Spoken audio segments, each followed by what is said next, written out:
When I came out with my first rap jam, I had no idea that the record would slam. It did real good without radio play. Maybe at night, but no airplay in the day.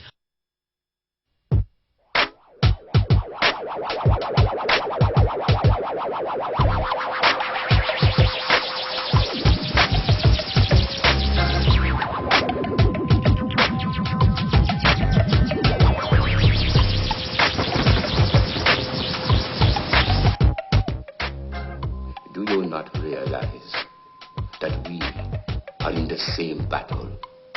That we are brothers with a common stake? Look, don't start giving me that brother shit, man. Not today, all right?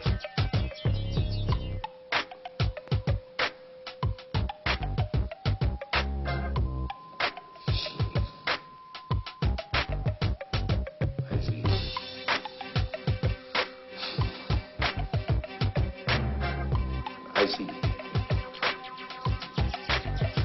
We, you and I, are having another tribal misunderstanding, which must urgently be overcome.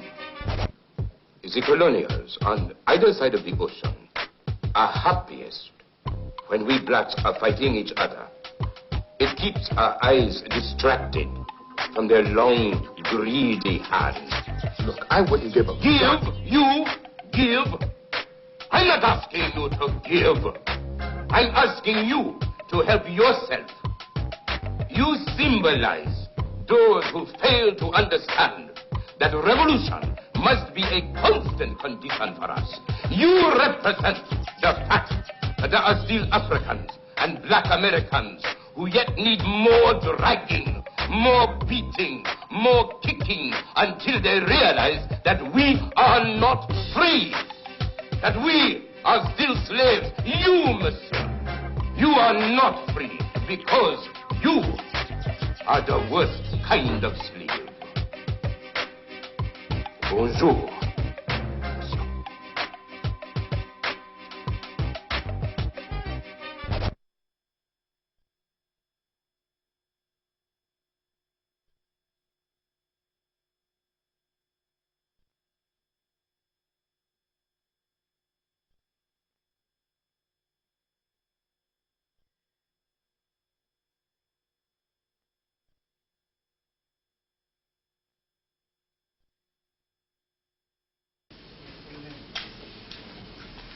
I'm talking about the world Christopher Columbus did not discover.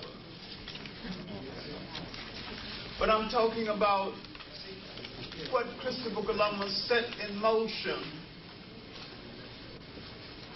because he set in motion, in his period set in motion, an act of criminality that influences our very life today. It laid the basis for Western racism. It laid the basis for misconceptions about people. It laid the basis for extensive use of organized religion as a rationale for the enslavement of people. It's a reoccurring event in history, and it told us, as if nothing has told us before, that history is never old. Everything that ever happens continues to happen. What we are dealing with now is more than the second rise of Europe. We're dealing with the rise of a concept that has taken hold of the mind of most of the world, and people throughout the world are now fighting to get away from that concept, and a whole lot of people are prisoners to that concept. We're dealing with the reason certain things looked as though they were going to succeed and did not succeed. We're actually dealing with the reason why the African independence explosion did not culminate in independence, why the civil rights movement did not culminate in any civil rights, and why the Caribbean Federation did not culminate in any independence for Caribbean states. Independence in name only, flag independence, but actual economic independence, they are more dependent now than they were at the height of colonialism. It set in motion the exposure of the fact that once you are oppressed and once certain information is kept from you, you begin to experience some confusion about what independence consists of. Now, let's look at the world before Columbus, then let's pick up Columbus's world and look at his impact on the Americas, and look at the world he did not discover. But what he actually did, and he should be credited for this, he set in motion the exploitation of two continents for European domination. He never set foot on North America or South America. He set in motion an attitude that is still with us, a concept called divine white right, and something else called manifest destiny. The assumption, because Europeans had the ships and the basic technology, they had the right to go into other people's country, exploit their mineral resources, to take and rape their women at will. And they did all of this in the name of a God that they said was merciful and kind. All of them using Western Orient religions, and that includes the Arabs, made their God ungodly. Now, the role of religions in the domination and the destruction of African civilization, all of them, and there's no exception, Islam being as ruthless as all the rest of them, the role of religions in this matter is so shameful. No matter how you look at it, the picture is negative, because all of them did more harm than good. Now let's look at the world 1400 to 1600 before we come to what is called the New World, that was not new at all. During the Crusades, the Europeans had exploited each other to the point where Europe was about to explode within itself. The Catholic Church, in its need for funds to build these massive cathedrals and to support parasitical priests, had begun to preach the people to the point where they began to have some serious questions about the role of the church. The church, in its desire to get still more money from the people, created something called purgatory. Now, when you died, you didn't go directly to heaven. You went to purgatory, and people had to pray you from purgatory into heaven. And the more money you gave the priest, the harder, the quicker he prayed to get grandma and uncle from purgatory into heaven. It was a religious con game played on the people of Europe. They were beginning to discover this con game to the point, out of anger, Europe was about to explode within itself. Then a fortunate incident would happen. Offbeat beatnik hermit Peter came across Europe saying that the infidel Arabs were barring Europeans from visiting the holy places and observing the Holy Grail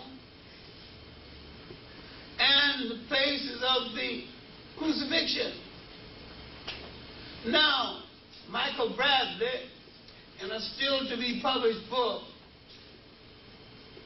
have proven that there was no Holy Grail in the first place. It wasn't lost in the second place. And it wasn't what they thought it was in the third place. Now, the Pope saw a reason he could use to cut down on all of this anger against the church. The propaganda swept through Europe that they had to move across Europe in a crusade to rescue this mythological Holy Grail that wasn't lost in the first place. Now they started to march, moving across Europe to the rescue. But in the movement across Europe, they forgot the pent-up anger against the church. And this gave the church a leash on life that would last until the rise of Martin Luther, who would challenge him again and lay the basis for Protestantism. Now, there were many crusades, many reasons for people going on crusades, none of which had anything to do with religion or God. Now, the way the story is presented to you in school, you think it has something to do with holiness. It has something to do with European power and Europe rising from the Middle Ages or the Dark Ages. Europe searched for something outside of Europe to eat. European emotionalism venting itself on people outside of Europe. Europe trying to find a scapegoat for its own anger. Europe trying to defect the fact of its own enslavement of other Europeans. Now, they would call it feudalism, but it was enslavement. European enslavement of other Europeans. Now, while the Crusades won the battles in the movement, Cecil B. DeMille gave them victory, in many cases, they got hell beaten out of them. Now, because these well-dressed lords took with them common ordinary people to do their work in their laundry, these common ordinary people saw these lords with their tails being beaten, on their knees begging for mercy, and he understood that this man who owned the land and controlled his life was less than God. In the meantime, back in Europe, the young lords had given up a privilege that the old lords were hanging on to, the privilege of first night.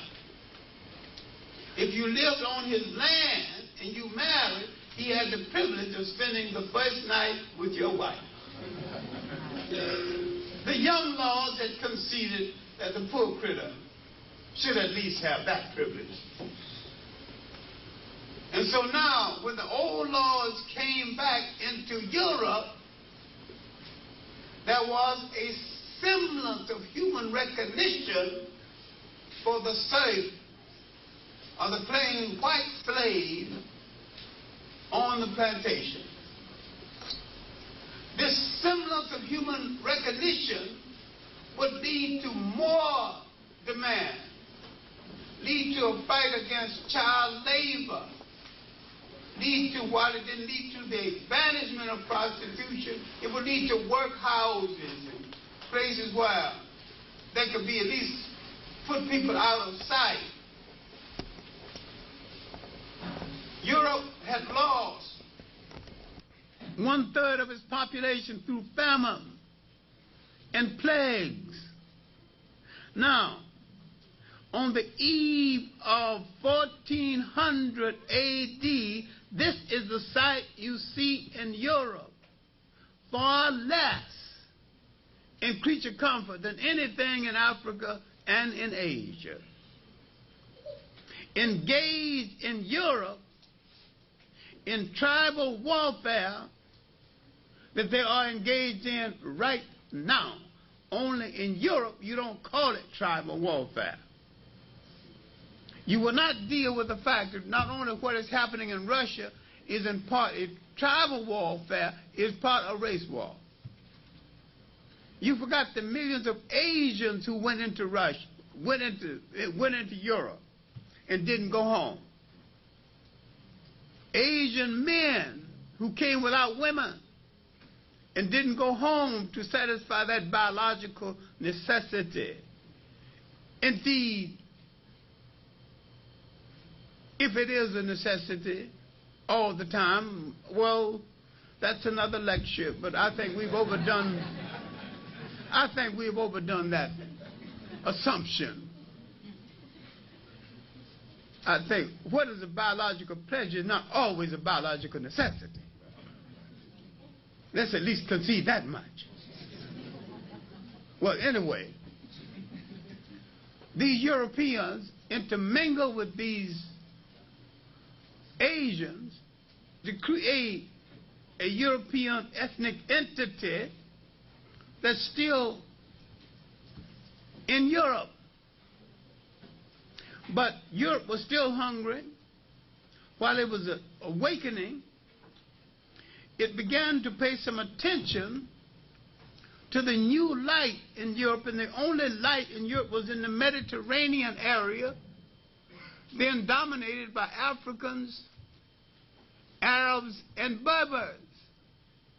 The Africans were totally in control of Spain, parts of France, and Portugal, where the African had left 1240 AD. But in 1415 AD, the Portuguese got up enough nerve to attack a small place on the coast of Africa, a place called Satra. Now, as battles go, it wasn't much of a battle, and as places go, it wasn't much of a place. I visited the place, and some say it's about the size of Central Park, and I walked all over it. It's not as big as Central Park.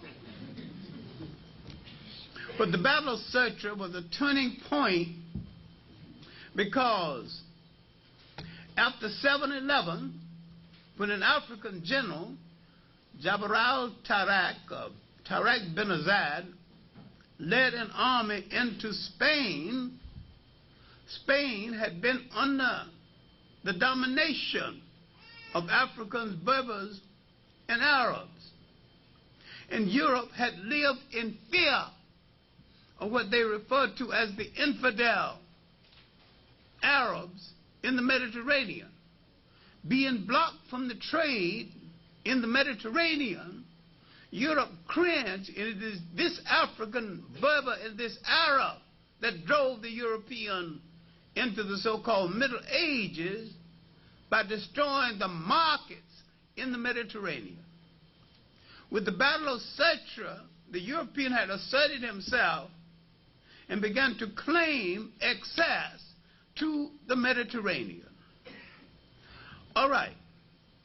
1455, arguments between the Africans and the Arabs over puritanical approaches to women had weakened the African-Arab hold on Spain in the Mediterranean. They also had puritanical religious arguments, because when the African joins a religion, he is a Puritan within that religion. Other people join a religion and use it for their best interests. But when the African joins it, he takes it in its purest form. I have said before, we will out-pope the Pope and we will out-Muhammad Muhammad.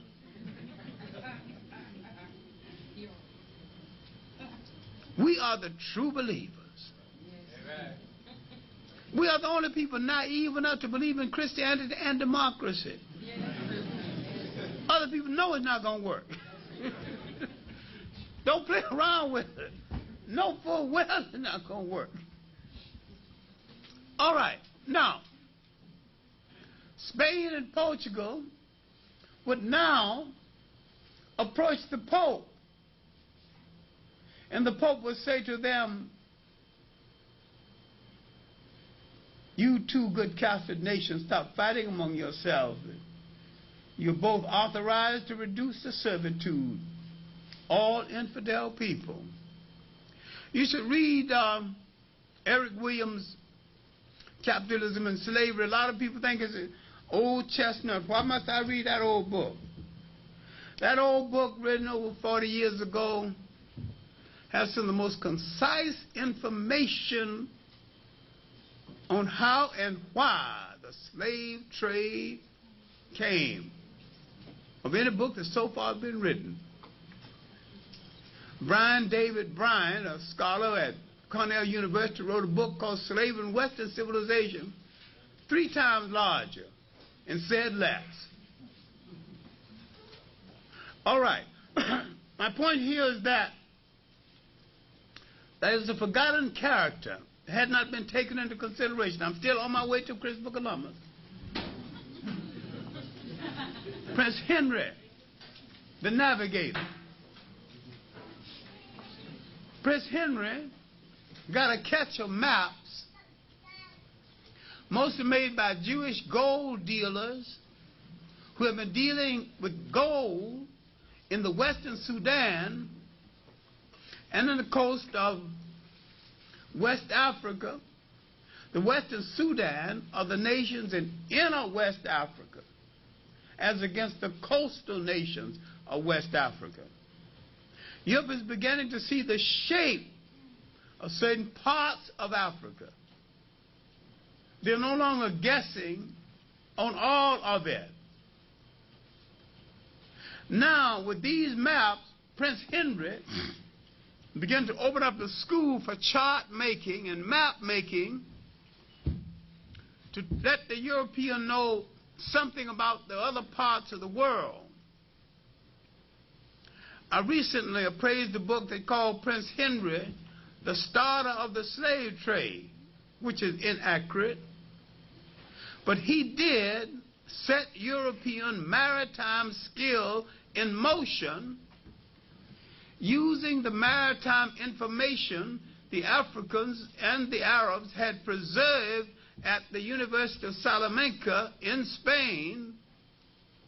Europe now would go back to sea. It had previously forgotten longitude and latitude. In other words, if they put a ship out to sea, they wouldn't know which way to turn it. Didn't know east from west. That challenge from Africa, from Mediterranean Africa, that challenge of the Moors, that challenge of the Arabs, had driven Europe into the Middle Ages and had dulled the senses of Europe to the fact that they lived now in fear.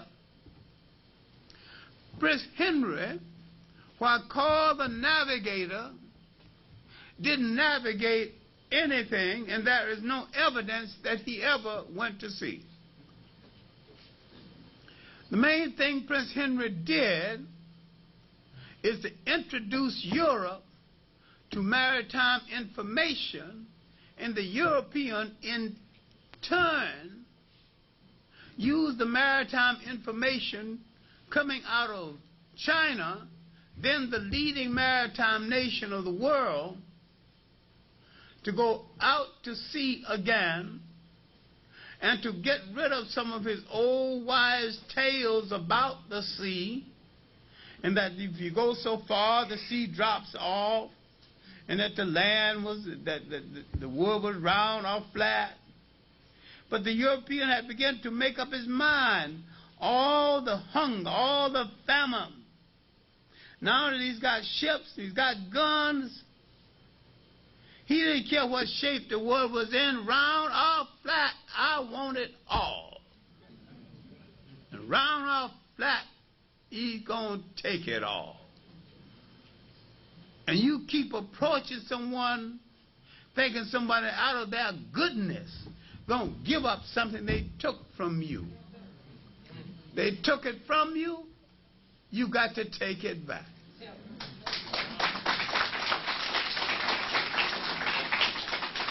This is what makes me nervous about that South African thing. We keep saying one man, one vote. You got one man, one vote in the United States, you ain't got no democracy. You got one man, one vote, you still got homeless people. You got one man, one vote, you still ain't got no job. So what one man, one vote gonna get you? You talk about multiracialism, call for total African power. If anybody can't live under African power, then show him where the airport is, show him where the shipyard is, or show him where the graveyard is.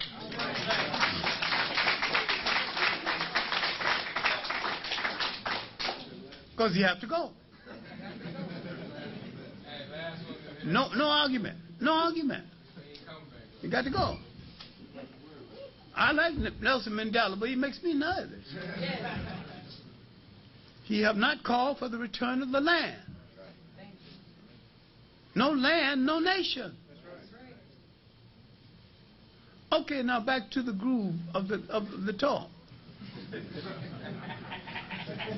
The most important thing is that a little-known sailor, Christopher Columbus,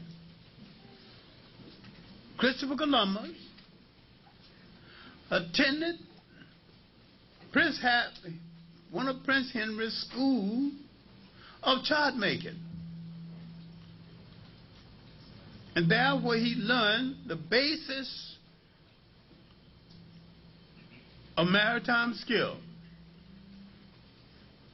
Now, we have no evidence that he had or ever had any command.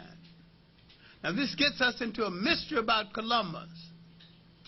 Michael Bradley, in a new work called The Columbus Conspiracy, found so much dirt under the name Columbus, he maintains that there were two Columbuses. No one man could have been capable of that much dirt, including 7 illegitimate children. Because when he spaced where the children were born and the different women, he couldn't have moved that fast from one to the other. If he decided one over here, he couldn't have gotten over here fast enough to bring that one in the world. All right. Now, we have to deal with another date neglected in history. 1482. Ships land off the coast of what is now Ghana, later the Gold Coast, earlier the Gold Coast. They insist now on building permanent fortifications Portuguese ships had been coming along that coast since 1438. They would take a few slaves out of the country. 1442. The Portuguese king, seeing these slaves so well dressed and seeing them bringing presents from home, gave them presents and sent them home. The idea of enslavement had not reached his mind. The Portuguese enslavers thought the king was crazy, had his head shaved and sent him to a monastery. Got another king who could think better about the trade. Now, all right. The important thing about this trip, when they forced their way into Ghana, an African king, King Asa, differed with them and told them, if we saw each other infrequently, maybe we could maintain our friendship. Too much familiarity would erode our friendship. He was beginning to see what could happen. And then, in the beautiful last lines of his speech,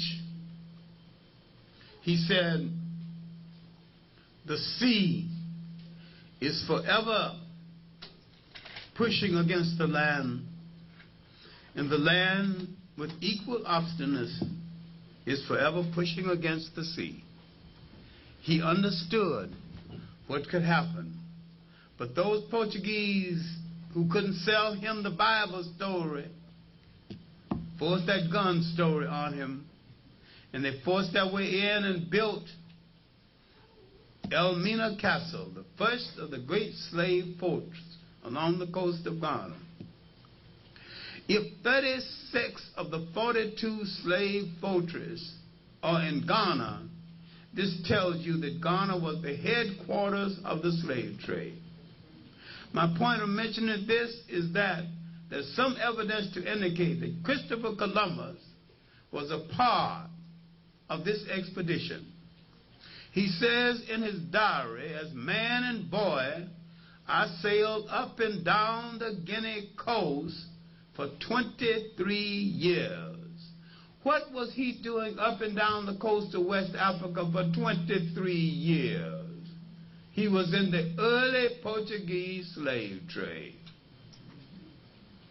This is Christopher Columbus. Now let's go to 1492. Because in 1492, other things happened other than the alleged discovery that was not a discovery at all. Let's deal with two African events that helped to set certain things in motion. 1492, Spain was whitening up through the marriage of Queen Isabella and Ferdinand. They began now to expel the Moors, the Africans, and the Arabs. If they expelled the Jews, and they did, that means they did not consider the Jews white. For most of the Jews were Sephardics. The same descendant of these Sephardic Jews are second-class citizens in Israel right now, though they are the majority in the population. Not a single field officer in the Israeli army is a Sephardic, though they are the majority in the army. The army is dominated by whites. Same is true of the Russian army. You got millions of Orientals in Russia. I'm showing you that whites play the white game, left or right, no matter what they say they believe religiously, no matter what they say they believe politically, they play the race game.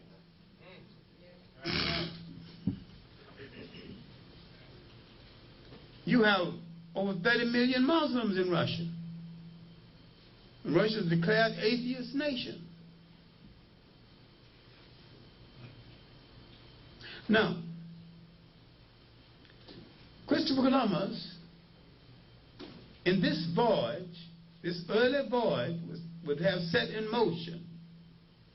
Now, the expulsion of the Africans and the Arabs from Spain would set also in motion the Inquisition. And one of the great stick-up games in history, when certain Spaniards would tell certain people, especially the grandees, the money managers of Spain, mostly Sephardic Jews, give me the money, I'll go to the gallows. Many Jews converted to Catholicism, practiced Catholicism by day and Judaism by night. They were called Merinos, or the silent Jews. Some of their descendants still live. Some of their descendants are still permanent. The best known of their descendants, Fidel Castro. There's a good book on it, published in France. It hadn't been in English translation, of Fidel Castro and his family, tracing his family back to the Merinos. Now, he would go through the motion of being Catholic even now, playing that wise game. But this expulsion would do Spain more harm than good, because the grandees brought into Spain by the Africans and the Arabs were doing a pretty good job of managing Spain's money. When you expel them, Spain had never had a strong economic system since then. Spain had killed the goose that laid the egg. Hadn't got itself together since then. I can say across the board, maybe except for Cuba, show me a Spanish-speaking country and you will show me a sloppy, economically run country. Any place in the world. If anybody know a well-run Spanish-speaking country, name it. Never got themselves together. Well, all right. Now, another event would happen within Africa, within inner West Africa, the Western Sudan. The Emperor of the Songhai Empire, Soni Ali, would be killed coming home from a minor war in the south. He's drowned when his horse got entangled. Now the great independent states in Africa beginning to fall. These states are not coastal states. These are inner West African states. These states could have rescued West Africa and saved them from the slave trade. They would go on to a height of grandeur in the midst of the slave trade and in spite of the slave trade.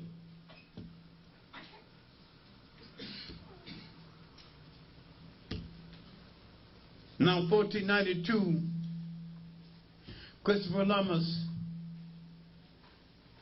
setting out for the New World. Now, let's ask some questions. This man has had no command position. He has not even been a petty officer.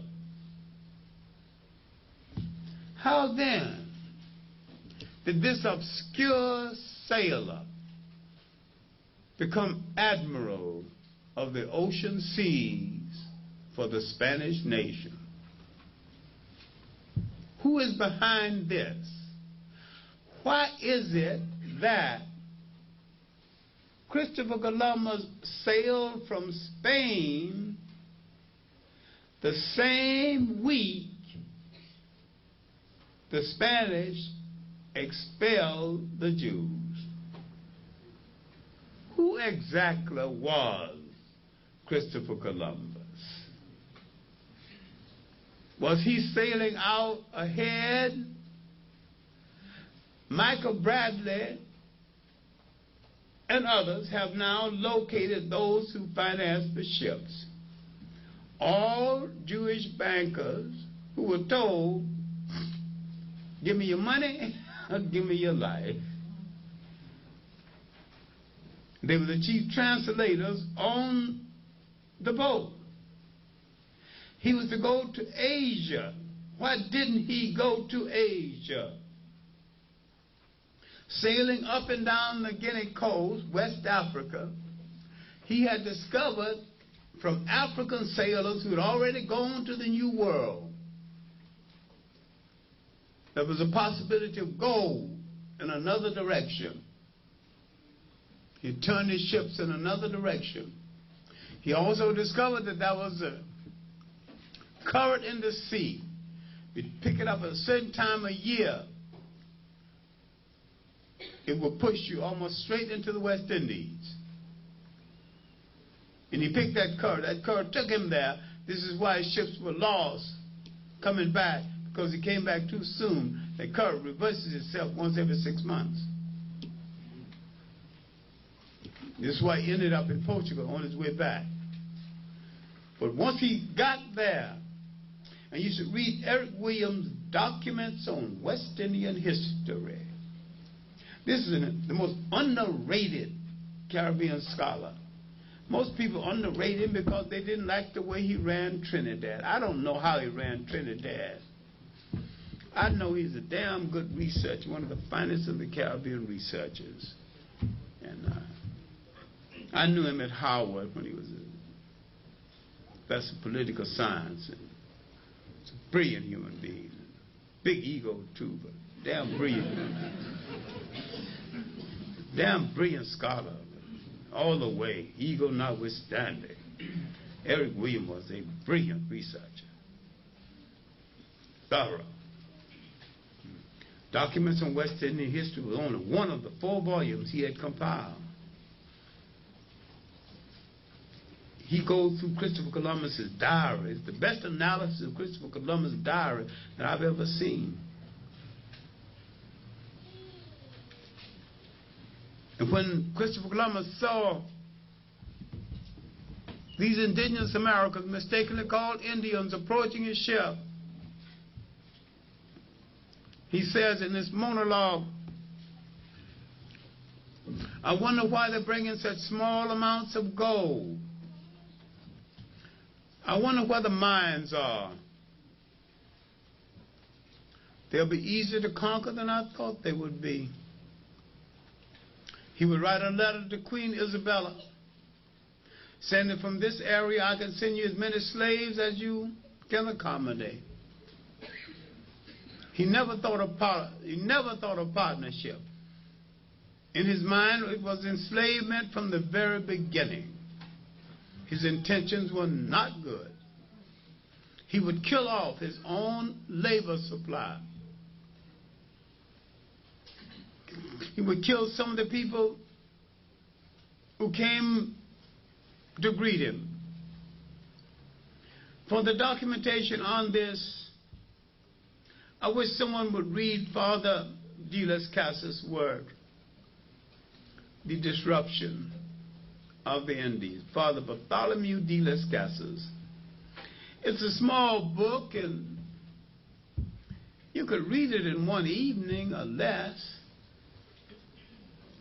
Father de las Casas is called the first historian of the New World.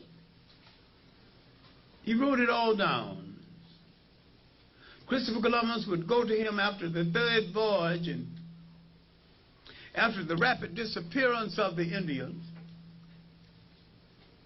He would go and ask for increase in the African slave trade to save, allegedly, to save the soul of the Indians. When the Pope would send commissions to various islands, sometimes not one Indian would be alive. But the African endured. if the African endured and the Indian perished, it had nothing to do with the fact that the Indian were braver than the African and the African braver than the Indian. It had to do with the structure of the society. The Indians had a monolithic society. The African came out of a pluralistic society. Many societies functioning side by side. The Indian came out of a monolithic society, tight weave. While they existed side by side with the other societies, they did not give the other societies the same integration or recognition, and sometimes waged relentless war on the neighboring society. But now he's rapidly disappearing.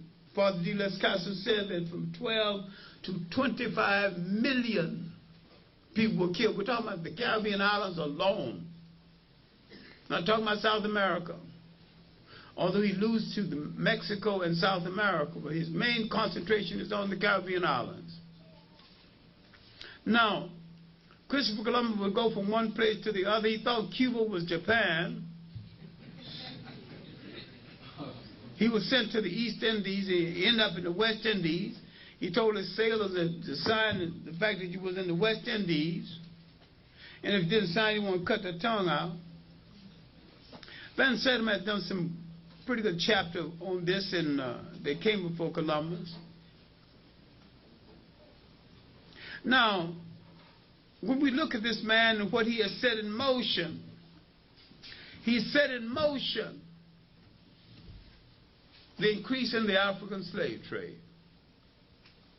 The British had not entered the slave trade at first because the British had some difficulty with the Catholic Church.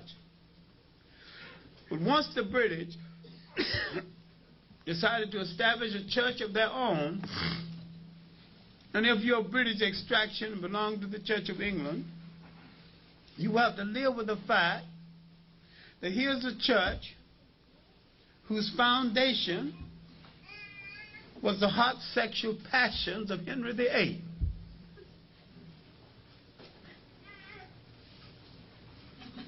Anybody want to prove otherwise, I hear them. Henry VIII wanted to cut off one wife's head, wanted to marry another, and all these wives. He wanted justification. He wanted a church that would back him up in all his skullduggery, including his thievery, including his raid on the church treasurer. So he created the kind of church that would give him what he wanted. That was the Church of England. Throughout his career, he defended the church as so sacred. Sacred to him because let him do what he wanted to do. Now, the queen whose head he cut off was the only one that gave him a child. That child was Elizabeth I. Someone told her, the alleged Virgin Queen of England. We won't discuss that any further. Now, they showed her a ledger of how much money could be made in the slave trade after she had refused to go into the business. And finally, she went into the business. One of the ships was her personal property, the good ship Jesus, headed by Captain Hawkins. Britain came into the slave trade and made it a business. A dirty business, but a business. Like well-organized gangsters with territory. The British sailed up the Gambia River, took 10 miles on the east side. That's the little facsimile nation called the Gambia right now. Never a nation. They would spread their slaveholding further west. They would push the Portuguese out of West Africa. They would push the Spaniards out. They would have a command position. The French would come into West Africa. after the rationale for the entry was found for them by an old holy devil called Cardinal Richelieu. But to read your Catholic literature. Now, if you want to find some literature, some religious literature defending slavery, I don't know where you're going to go, inasmuch as the defense of slavery on the part of the Muslim is vicious and tragic. And on the part of the Christians, it's even more so. Now, where you going to search for a pure religion? You ain't going to find none, so let's end that conversation. Organized religion has always endorsed the enslavement of people. Now, what about the world Christopher Columbus set in motion? He set in motion Western racism. He set in motion the colonization, not only of history, but the information about history. All of the fight over curricula was set in motion because Christopher Columbus and people set in motion a concept of divine white right, a manifest destiny. The assumption that the people of Europe had rights over other people. It set in motion another bogus concept of a chosen people by God. If God chooses one people over another people, then God is a bigot. You cannot say this and say God is also love. God is kind. God is no respect of kith and kin, and say God chose me to do something. Then while people are choosing, inasmuch as all chosen people chose themselves, why in the hell don't you choose yourself to be free?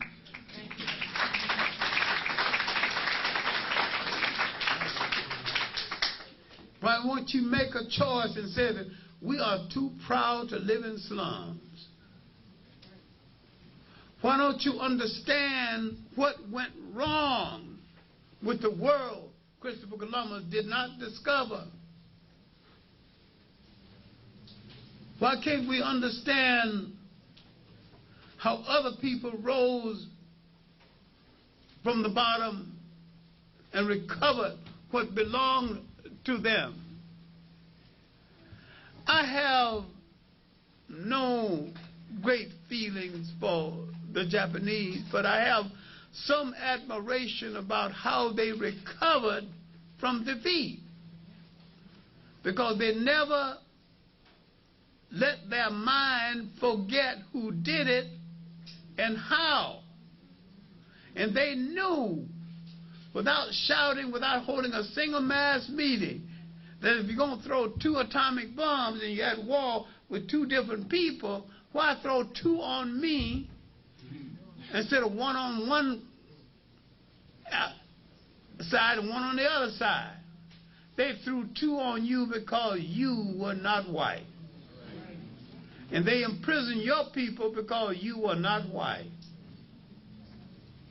So now they refuse to let their enemy take away from them their self-confidence and their idea of God as they conceived him to be. And if you can hold on to that, you can recover from almost anything. Now let's end by saying what we could have done to recover from the disaster of the world Christopher Columbus did not discover. During the concept of a Caribbean Federation, the first thing we could have done or should have done was to unify all of those islands and have a common defense force. Therefore, there would have been no Grenada, There have been no Panama invasion. There have been a common currency, a common defense force, an economic union. What one can't produce, the other one could produce. A common tax structure. Put them all together, then what have you got geographically? Look at all the territory you've got. Once you put them together into a common unity and a common parliament. Now you have a local parliament. Now, let me show you what I'm talking about now. Every state in the United States has its own House of Representatives and local representation. And yet every state in the United States has representation in Washington. So having a common parliament for all of the Caribbean islands does not keep them from having local things specifically to take care of local situations. But a common parliament to take care of island-wide situations. We have not dealt with a contradiction. The concept of Pan-Africanism was created by 3 Trinidadians: George Padmore, C.L.R. James, H. Sylvester Williams. Why is it that they never could unify Trinidad or a single island? Why is it that of the 3, not a single one of them ever found a long-lasting unity with a black woman? This is delicate talk now. You talk nationalism, you expect it to live it. Live some of it.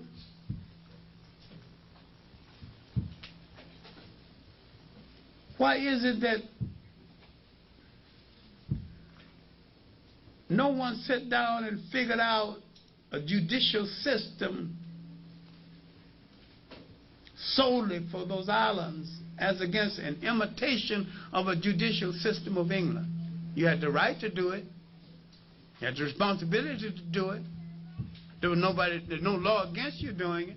Why didn't you do it?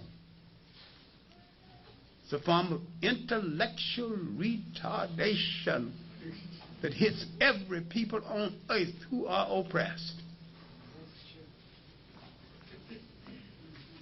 Now, when we come to the United States, where we had the greatest technical opportunity, why didn't we, 25 years before independence, call attention to the fact that if you're going to have an independent state, you need people who manage mines, airports, hospitals? Why shouldn't we have quietly put people in schools to learn all of those skills? And the minute Africa is free, we form a partnership with the Africans so the Africans wouldn't have to be dependent on the Europeans. Why shouldn't we think of something as elementary as that? Is any non-Japanese building Japan? Because the Japanese sent his children to the schools of the world to learn all those skills and bring them home. Anybody build his airplane? Anybody building his ships? They're doing it themselves. When you have to call your former master back to do basic things for you, you are not free. You have re-enslaved yourself or recolonized yourself. We spend too much time celebrating, too much time with our fists in the air, too much time talking about black power without having any of it. Alton Madigan said the civil rights movement was a consumer rights movement. That indeed it was. We fight to consume somebody else's hamburger, make hotels rich. We have enough conferences. All the conferences black organizations have each year, we could build at least 10 major hotels at once. And not only, we can employ each other. With all the empty land not doing anything, we could have a series of farms scattered all every state, raising our own food. Be much better if we stop eating out the can all the time. We know what come out of the ground. Got a brother putting it in the ground, brother taking it out, brother putting it on the truck. Look how many people you are employing. And what do we lose? Everywhere. The concept of nation responsibility. This is what has been taken away from us these 500 years. This is the supreme tragedy on our mind in the world Christopher Columbus did not discover. Programming our mind to convince us that we could not even make a safety pin. If you can't make a safety pin, you can't make a locomotive. We have to tabulate how many years we're going to be dependent on other people for basic survival. That bargaining chip sooner or later will be, I will close off your community and let nothing comes in. Then what are you going to do? You not hadn't learned to make a gun, you hadn't even learned how to fix one. All these veterans coming out of the army with all this skill, have you learned how to marshal that skill? Have you learned how to tap that skill? They could have gone to Africa and built some of the finest modern armies in the world. I have often said that the black man, properly equipped, properly inspired, properly led, is the greatest human fighting machine the world has ever known. But our skill always going fighting for other people. Now let's go to Africa itself. The Africans educated in Africa with African money, scattered all over the world. They want to be everything but Africans. They've turned Africa over to a bunch of thugs. Coup after coup after coup. Who's going to give Africa the stability that it needs? I maintain, and this might be away from the subject now, I maintain that there is no solution for African people except some form of Pan-African nationalism. No matter how you cut it, no matter what island you're from, no matter what state you're from, no matter what religion you belong to, we must develop a concept of Pan-African nationalism that cuts across all religious, political, social, fraternity, sorority lines and makes us one people, facing the world as one people and proud of it. We must stop apologizing and stop imitating and begin to innovate.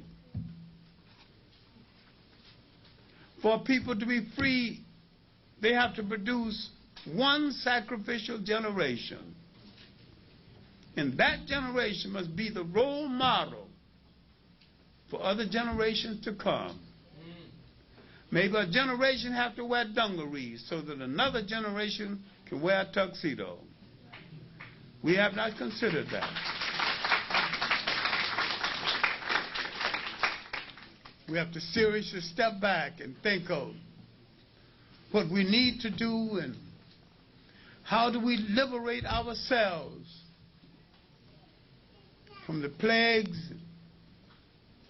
the cultural famines, the misconceptions set in motion by the rise of Europe in the Christopher Columbus period of the 15th and the 16th century. How do we be a whole people again? I think we should begin by finding a mirror and liking what we see. If we can't like what we see, then we can't make each other whole again. It can't be just ceremony. We can't decorate the outside of the head forever without putting something inside of the head. There can't be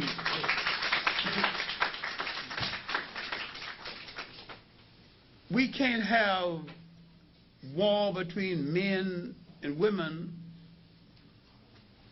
Because no people can be free if one half of the mind of the people is tied up in conflict. It's going to have to be both of us or none of us. We're going to have to find some unity that stretches across island lines, culture lines, accent lines, and national lines.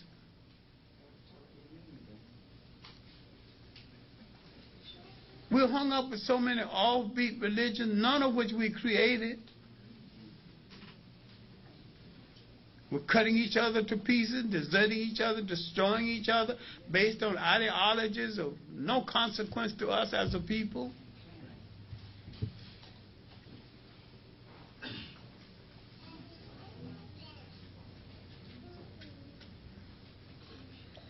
I remember, and I'm going to end with this, as a little boy on the farm, I'm churning. You churn until the butter comes to the top. And I'm counting the churns. And I asked my old grandmother, my great-grandmother, Grandma, which one of the churns brings up the butter? She says, all of them, my son. Well, which one? There's no one. All of them. We have to realize that it is not the effort of any one of us that will lead to freedom, but the collective work of all of us who are sincere that will ultimately end in the freedom and the liberation of our own people and the indoctrination of our children, so that they in turn will pick up the responsibility and create an age where you'll never have to call for freedom again, because there'll never be any need to call for it, because from that day forward, we'll always have it. Thank you.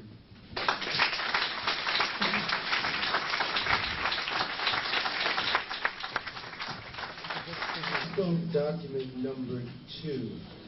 What is its subtitle so that I may look it up? Because I was calling the UN. They said that it wasn't under that particular title. Does it have another subheading so that I may find it?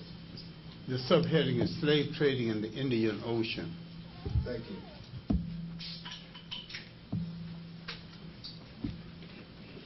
Any other questions? Was the lecture that clear? In the expulsion of the various groups, Moors, African Arabs, and Sephardic Jews. And at a later point, you mentioned that in current history, we would be hard-pressed to find a Latin American or Spanish-speaking country that was economically sound. Yes, yes. Okay, I would just like to take that to what you touched on regarding South Africa. And I thought I understood you to say the expulsion of those who were not for perhaps taking back the land or for a specific doctrine. Yes, yes, that's what I mean. I'd like to know what your comments would be on the possibilities of economic devastation in South Africa. Is that a possibility, or what could be done to avoid that if, in fact, the expulsion of various groups? No, that's a myth that a whole lot of people are holding out to keep whites there.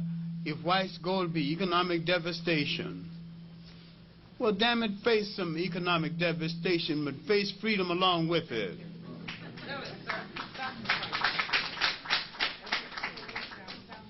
I mean, who's running the mine? Who's going down in the mines now? Who's facing the danger now? African people are facing it. Then let the African supervise. He's been supervising anyway. Dr. Clarke, I agree with you 100%. But look, South Africa has some of the best developed agriculture in all Africa. They can still eat. I mean, I just don't maintain that white people are essential to this world. Thank you.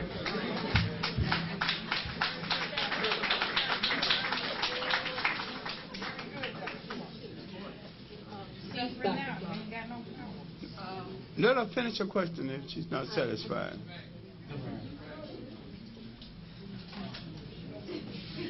Thank you. Actually, I was referring to African people being expelled from the country. No, Not necessarily to the white Afrikaners who are there. Well, I'm not talking about African people being expelled from the country. It's their country. Okay. I'm not even thinking about Africans being expelled from the country. I'm talking about let the invader be expelled. I thought perhaps you were referring to certain subgroups. Thank you. No. Eventually the African will have to deal with the Arab too. But to deal with him militarily. He's a slave trader and a dog and a womanizer, a spoiler. No, I'm not talking about the African. It's his home. I think the African can settle his difference if white people stayed out of it.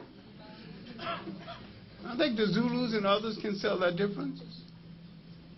They've lived in peace before, and they can again. Thank you, Dr. Clarke. All right. Peace, Dr. Clarke. I don't know if this question was asked yet, but I'm interested in knowing how you feel about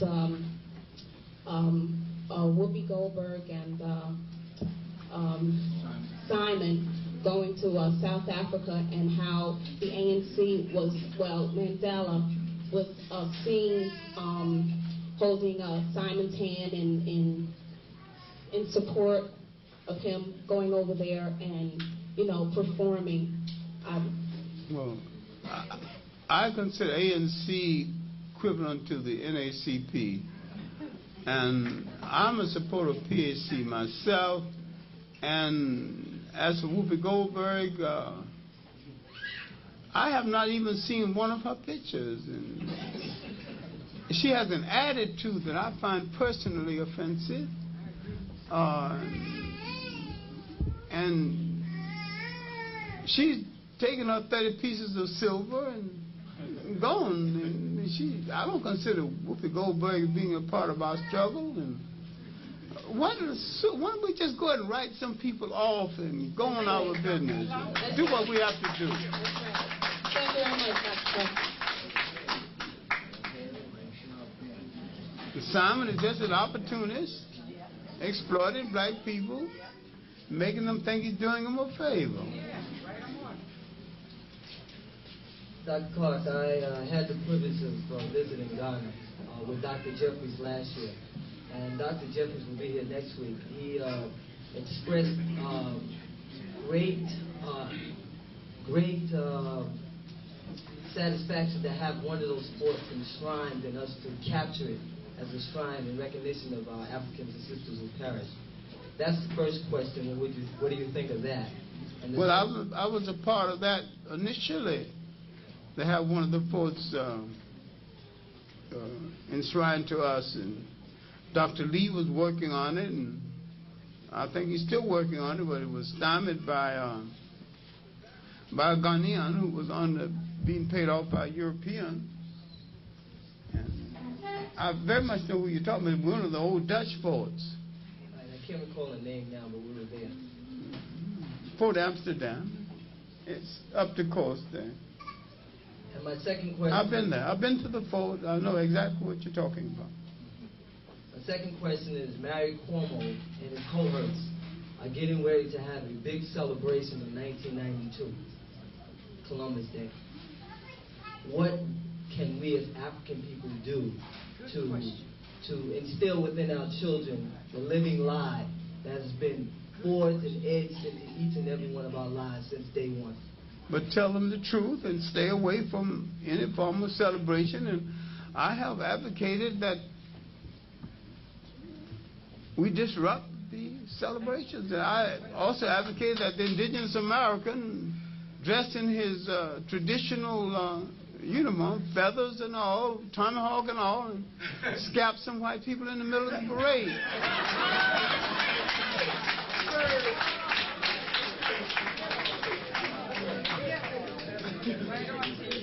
And all of us wear mourning cloth during the day, go in all flags in our neighborhood be at half mast.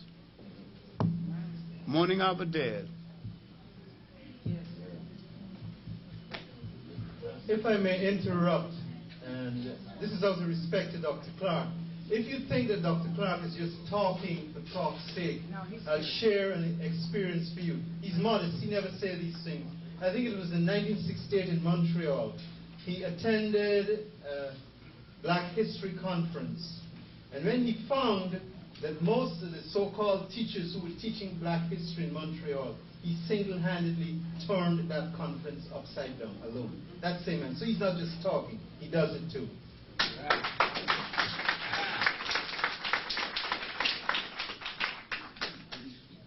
What's up, Dr. Clarke? This question regards the situation in Azania, particularly at this juncture, because there is a controversy surrounding the tour by Paul Simons with a U.S. artist. So, what is happening? The ANC in Qatar and the regime, given their reformist posture regarding the so-called negotiations, they have provided the security for this tour to go on. And in my view, that action, it gives the international community the view that there is some change going on whilst there is none. And what is happening now, the UN is trying to frustrate particularly the Africanist group who are opposed to that visit, because in our view it violates the isolation culturally of the regime. So what's your view, Dr. Clarke, about that thing? Do you think these artists, they should go inside the country to perform for the Boers? Well, I was not only been against it, I mean, 15 years ago, I was helped to find a committee that had as its purpose to keeping black artists out of South Africa, and at that time, Sammy Davis agreed not to go. I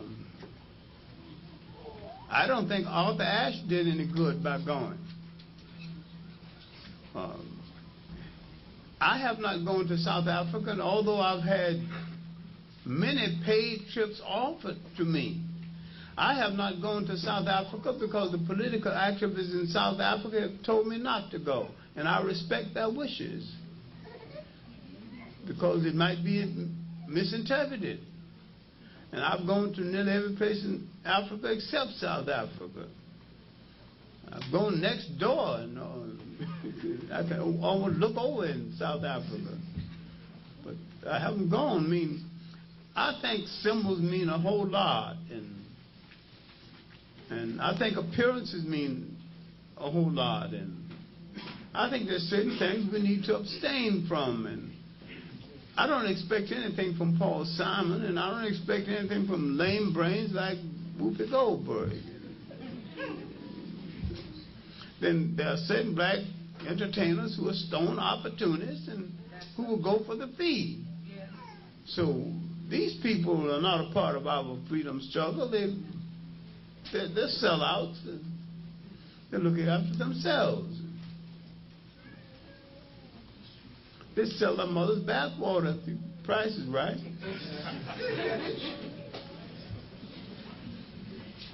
But I think there should be some unity within the African world on our behavior in relationship to the African freedom struggle.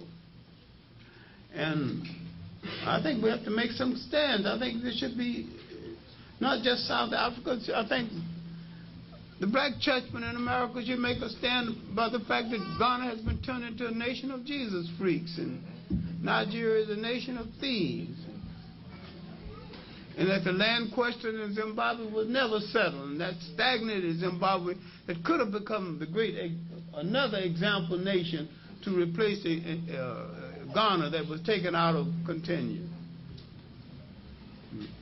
I think the Africans have to accept some responsibility for a lot of things that has happened in Africa. That's not true. then we over here have to accept more responsibility, but there's certain responsibilities we cannot shoulder because we're not close to the apparatus of it.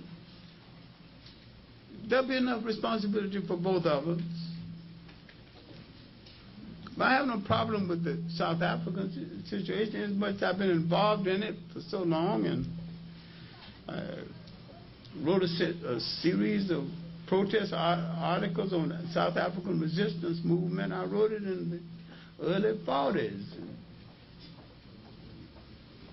Even when I went to Africa, a lot of the articles have been reprinted in different parts of Africa. I wrote for Old Drum magazine in South Africa. I mean, I'm no stranger to this whole Africa cause. A lot of people just jumping on the bandwagon. I was there 2 generations ago. Peace unto you, Dr. Clarke. My question is about nationalities of man and woman. Do you believe that all nationalities and species of man and woman are human beings? And do you think that we can all come together as human beings on that one plane as being human beings? My answer is yes. But if you're on a non-racial kick, my answer is no. Race is an artificial creation. And I've heard it said by an African, I relate to everybody who breathes oxygen. That's cute, you know. I don't relate just to blacks. I relate to everybody who breathes oxygen. I think groups of people based on culture, based on environment, based on common interests, need to come together, and I think you can be racial without being racist. I do not separate man and woman based on nationality. I don't think woman's nationality is any different from a male nationality. I have no problem along those lines. I have no problem of conceding the fact that some women in the world are more brilliant than I am. If they're in leadership, I would have no problem in following them. I have no problem if someone concede the fact that I've got some talent they don't have, and because I've got some talent they have, there are certain cases they need to follow me.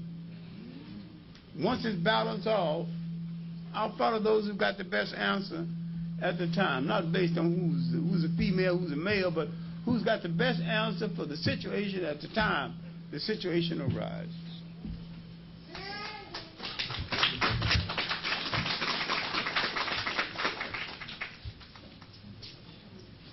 Dr. Clarke. Yeah. The situation in Africa has become very pathetic. It's a fact that Nigeria, for example, is a land of taking leadership. It's a fact that many other African nations is a land of contradictions. Just as in your own days,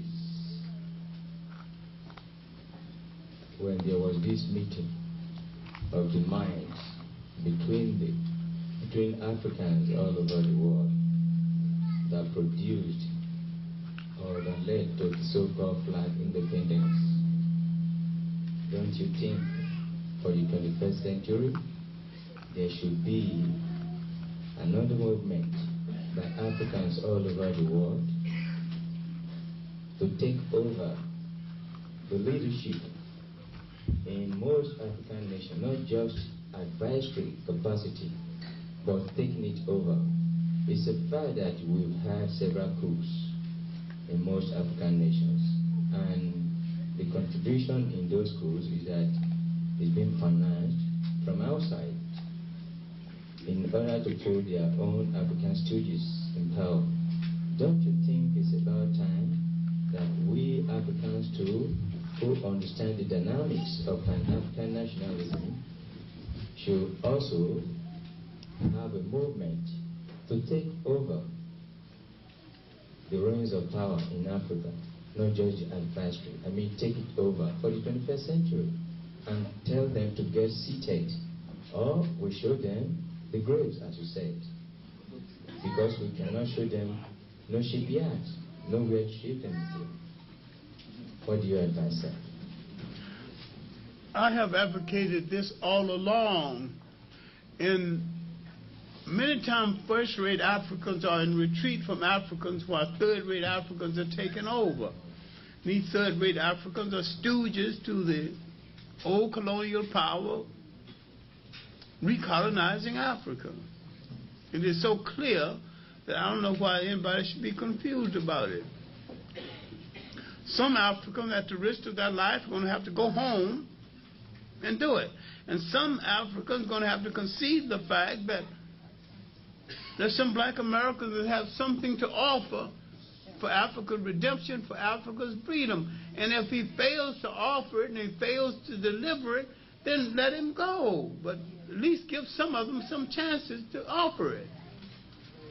There are too many third-rate, second-rate white people working in Africa who are not delivering anything to Africa, being chauffeured around by cars called experts, being given big salaries.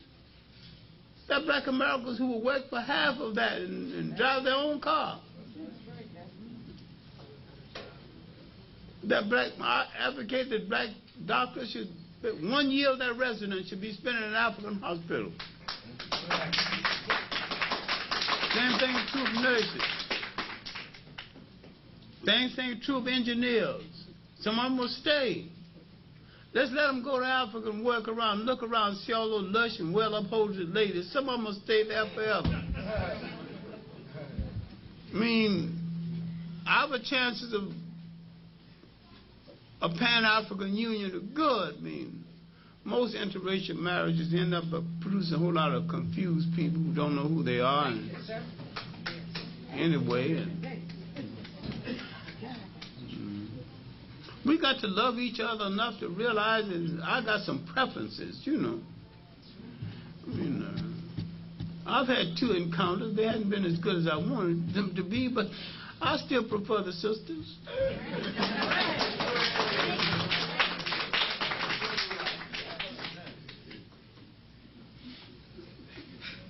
Better prefer while I'm looking anyway. Dr. Clarke? Yeah. Reasonable, do you think the discussion about some coming world conflict taking place in Korea, and if you think it's reasonable, what are the implications of the remilitarization of this country and our involvement? What do you think that involvement would be, and how do you think that would affect people of color here and in Africa? This is already being done. It's already being done because, in the first place, we need jobs more than other people. We're going into the military many times because it's better than any other job we can find. The white boys got more choices. In remilitarization of the United States, it's obvious that we are going to be the ones. Is that the same? But the United States is now facing a surplus. And they're getting ready to put people out of the army because of the expense. They've got excess generals now.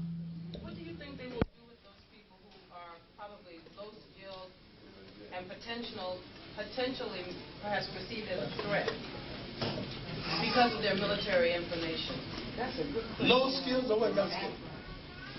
Low skills in terms of being able to fit into Eurocentric plans for jobs, systems analyst positions, other kinds of technical positions, not having exposure to those and having exposure to the military. What do you think the perceived plan will be, or is there one, to place those people? Do you think they will be placed or rooted into another area? I think they'll be rooted into another area But some people from the Persian Gulf and kind of already on this. Yes, that's true. They're not all black.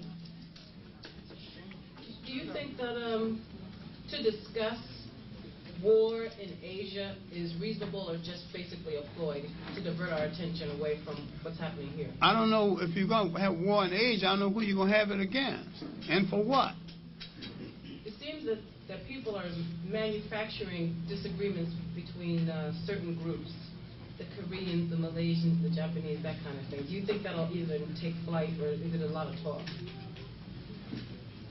I think it's a possibility, but I don't see the people as buying it. I think that for the West to hold on, it has to do something to slow down this new industrialization coming from Asia.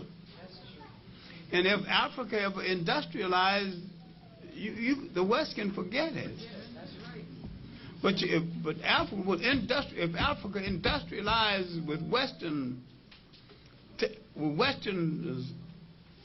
in charge of it, you can use his technology, but you can't use his rationale. No. What Africa needs to do now, if Africa buys Japanese cars,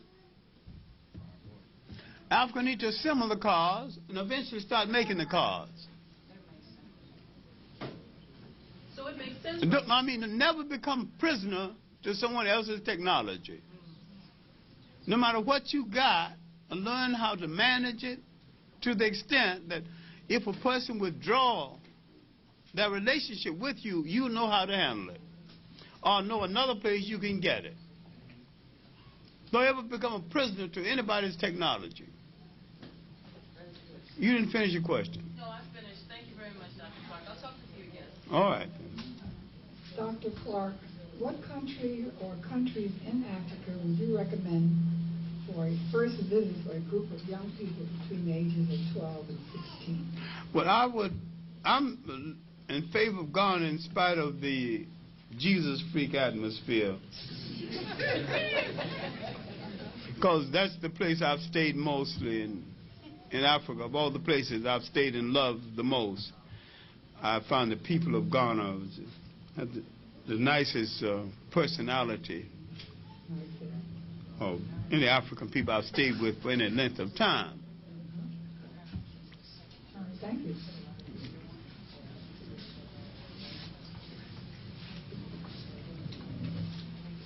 Good evening, Dr. Clarke. We love you and appreciate you. Thank you. My question is, as I hear these lectures and read and notice things in my day-to-day, I am seeing more and more that the European Jews were on the scene at too many places where African people were in destructive positions.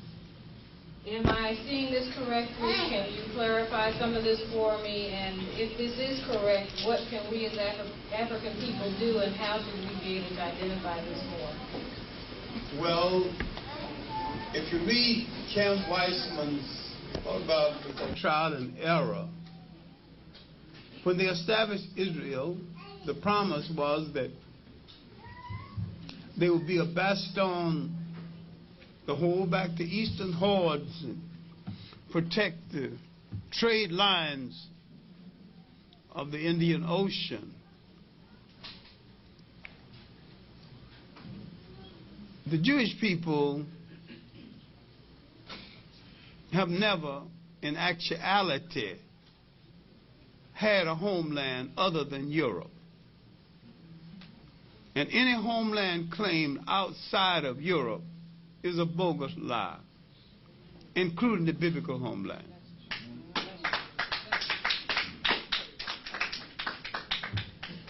The European Jew is a convert. Because he's a kind of wandering gypsy, he have to move from country to country selling his talent. A set of circumstances in history has unfortunately reduced the Jew to an international prostitute. So you don't know who he's going to be loyal to next, because don't know who his next buyer. But they control, in the main, education. They control the science of the minds. Look at that control over psychology and psychiatry. That control over education. That extensive control over large areas of communication. That control over images through Hollywood. When you control what people say, think, what people see, you control a great deal of what they think. So long as a white God hangs in your church as the father, as your spiritual father, your physical father in your home has less authority. Because both of those, there's a conflict between those two fathers. And that's something we have to deal with. But he plays the role his master assigned to him. And he ingratiates himself with the Gentile by controlling us, and he throw out a few pennies here and there to get a reputation as a philanthropist. And we accept that, and not knowing that from the beginning he controlled the NACP and still does. Behind the scene, Urban League and our entry to higher education to some extent through the Negro College Fund, and that used to be the General Educational Fund, originally controlled by the Rockefellers, who have some Jewish in their background. We are a people somewhat naive and tragically innocent. Because we wouldn't do certain things, we assume other people wouldn't do certain things. And we are the victims of not accepting the fact that we have very few friends in this world, if any. And if we're looking for a friend, we have to find a mirror. Don't find one there, maybe you haven't got one. Thank you, sir. Thank you very much. I want to say good evening, Dr. Clarke, sisters and brothers. In view of all the things that I've heard here this evening, the short time I've been here, I'm listening to all the stimuli that we're talking about, the lectures and the things that come out of them. What I'd like to know is if in the future, in the near future, that we're going to sit down with scholars like you and Dr. Ben and many others, Dr. Jeffries, and develop some kind of plan. I just see things out of focus. I don't see us coming together and condensing anything. You know, we're talking about curriculum inclusion, we're talking about a number of other things like we did here tonight. When are we going to develop a plan of action so we can move forward as a people? Do you think we can do that now in the near future, or do we have to continue to wait until we think more people have raised their conscious level in order to think that way? I'd like to know. There have been many plans, and unfortunately, most people who call for plans don't read them when we get them out there. The Black Caucus put out a plan, 12, 14 years ago. Family plan. Basically good. Shekata Diop in Black Africa, the Politics of a Federated State, put out a plan for preserving the minerals of Africa. Most people never read it. Chancellor Williams in The Destruction of Black Civilization laid out a plan. He had laid out a similar plan in a book called The Rebirth of African Civilization. Who read it? Many people read all parts of the book and came to the plan and skipped out all over it. The question is not a plan, but who, at what point are we going to take the plan seriously? Thank you, sir. Now, as for curricula, I did a book of lectures with Dr. Ben in London, and at the back of the book, it was included, our lectures included a book called Our Story. But they included the works of Karinga in the book as the Egyptologist, and included Dr. Ben's work and my work as though we were the junior, he was the senior. So instead of fighting about it, we just took Ben's work and my book out and created a separate book called New Dimensions in African History. And in the back of that book, you've got the most extensive curricula and an extensive bibliography. A lot of people read the book, didn't read that part of it. So the question, when is the people going to read? I mean, I taught it with Professor Jeffries, and I did a 2-part curriculum on Africa. My Africa History 1, just the basic outline for Africa History 1 was 72 pages. I mean, there have been plans out there, been basic. You don't have to write. You don't have to do another curriculum. There's so many of them out there already done. Well, what do you suggest that we do at this point? I mean, how do we arrive at what we're trying to achieve as a people? How do we get the plan to the local level, like to our churches and our community? How do we do I would tell every teacher in the black community, or the predominantly black community,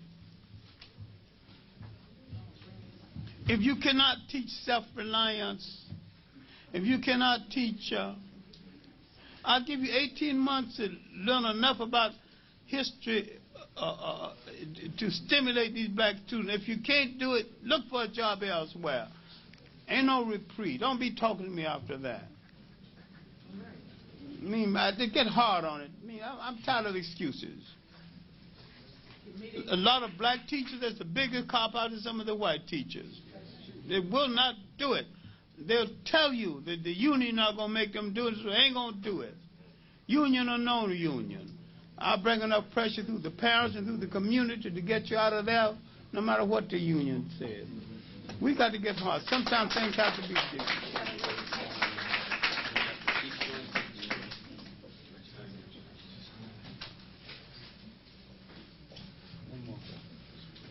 One more. Can you take off? Well, somebody had to feel it. By taking them front, I can't see the hands in any case. Okay. All right. Go ahead, brother. Good evening, Dr. Clarke. I have a very specific question. I'd like to know, and would you tell us all, what do you think of the substance abuse issue, drugs in the African American community, specifically targeted to our adolescents? I think it's not only done deliberately, but I think it was started during World War II. And a deal was made with the mafia. And that it's a form of mind and behavior control. And it was done with the approval of the government. Yes. And that if the government wanted to stop it, they could stop it. That if we wanted to put our minds to it, we could stop it too. Just stop doing it. That's all. I mean, block by block, I think we could break every crack house in the black community. Thank you very much, sisters and brothers. Remember, the tapes will be available at the back before you leave. We appreciate your presence and your continued support. Thank you. See you next week. I would like for you to autograph 3 books for me, sir. All right, come on. My name is Tam.